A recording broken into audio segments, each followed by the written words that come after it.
say, does your environment control your thinking, or does your thinking control your environment? Now, that's the age-old question. That's the difference between Newtonian physics and quantum physics. There's an unlearning process and a relearning process that has to take place.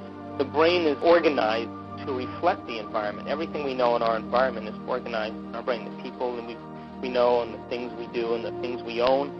We have a very specific order in our brain that reflects everything known in our environment. So once we begin to react to the environment, and the environment begins to stimulate different circuits in our brain, we're basically thinking equal to the environment, or better said, the environment controlling our thinking so much that we keep everything the same in our life. So then, is it possible then to have the brain and the mind and even the body ahead of the environment?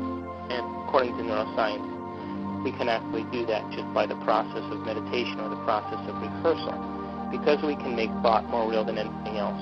In fact, we can rehearse the task or an idea enough times in our mind that our brain begins to change neurologically and chemically, and it begins to organize itself to reflect the experience before the brain, the mind, or the bodies actually had the experience.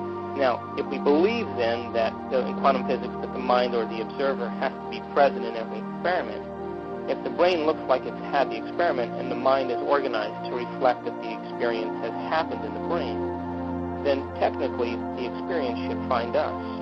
Now, that takes a certain amount of will and practice, but it's certainly possible. I believe that energy is neither created or destroyed, so it's just how we organize it. Some people organize their energy really well in fear. Other people organize their energy really well in anger. Other people organize their energy really well in anxiety. The truth is that emotions are energy. If you want to give the literal translation, is emote is to move energy, right? So if we're memorizing anger and it's stuck in us, then we can have all the attention in the world, but if the energy hasn't moved, it doesn't serve anybody. But you can unorganize that energy or disorganize it and reorganize it with the intent and move into a lifted state, whether it's will or love or freedom or opening, or create a whole new emotional memory, and now that energy can literally be transformed. That's getting out of the way.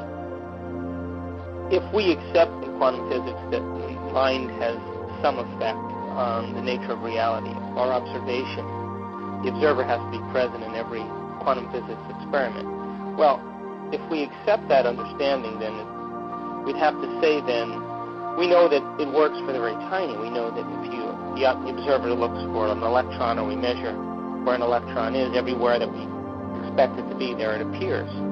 So if there's some observer that energy responds to, so most quantum physicists will say, well, yeah, that's true, but this whole idea of creating reality is a different story, because quantum physics says, but it only works for the very tiny, electrons, particles, and nanoparticles, but it doesn't work for the very large. And then, of course, the question is, maybe we're just poor observers.